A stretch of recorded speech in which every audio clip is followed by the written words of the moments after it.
Hi good morning. ഈ വർഷത്തെ അതായത് 2025 2026 ബോഗൻവില്ല സീസൺ നമ്മുടെ ഗ്രീൻ ഹെവൻ്റെ ഇവിടെ ആരംഭിക്കുകയായി.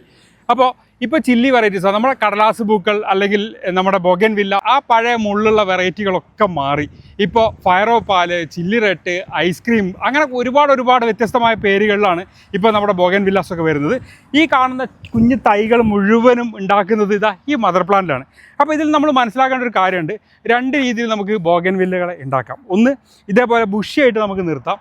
അതുപോലെ തന്നെ സിമ്പിളായിട്ട് നമുക്ക് വളരെ ചിലവ് കുറഞ്ഞ മെയിൻ്റനൻസ് കുറഞ്ഞ രീതിയിൽ ഒരാൾ ഹൈറ്റിൽ ഇങ്ങനെ നിർത്തിയാലും ഇതിപ്പോൾ ശരിക്കും ഫ്ലവർ ആയിട്ടില്ല. ഈ ഫ്ലവർ ശരിക്കും ആയി വരുന്നേ ഉള്ളൂ. ഇത് ഓഫ് സീസണാണ്. നമുക്ക് കുറച്ച് തിരക്ക് കൂടിയതുകൊണ്ട് മാത്രമാണ് നമുക്ക് ഒരു കളർഫുള്ളായിട്ടൊരു ബോഗൻവില്ല എന്തായാലും ചെയ്യണം എന്നുള്ളൊരു ആഗ്രഹം കൊണ്ട് നമ്മൾ ചെയ്യണം. അപ്പോൾ ഇവിടെ ആരംഭിക്കുകയാണ്. അപ്പോൾ ഇതിൻ്റെ ഡീറ്റെയിൽ വീഡിയോ, അതായത് ഈ ടവർ എങ്ങനെ ചെയ്യാം, എങ്ങനെ ബുഷിയായിട്ട് ചെയ്യാം എന്നൊക്കെയുള്ള ഡീറ്റെയിൽ വീഡിയോ നമ്മുടെ ക്രിയേറ്റീവ് ഗാർഡൻ ബൈ ഷെനിൽ എന്ന് പറഞ്ഞ യൂട്യൂബ് ചാനലിലും നമ്മുടെ ഗ്രീൻ ഹെവൻ ഷെനിൽ TJ എന്ന് പറയുന്ന നമ്മുടെ ഇൻസ്റ്റാഗ്രാം പേജിലും ദ ഹ്യൂമൻ ഹബ്ബ് വൈബ് എന്ന് പറയുന്ന നമ്മുടെ ഫേസ്ബുക്ക് പേജിലും വീഡിയോ കാണാം. അപ്പോൾ എന്തായാലും എല്ലാവർക്കും ഒരിക്കൽ കൂടി നല്ലൊരു ദിവസം ആശംസിക്കുന്നതോടൊപ്പം നമ്മുടെ റെഡ് ചില്ലി വെറൈറ്റി എടുത്തിട്ട് നമ്മളിങ്ങനെ ബൈ.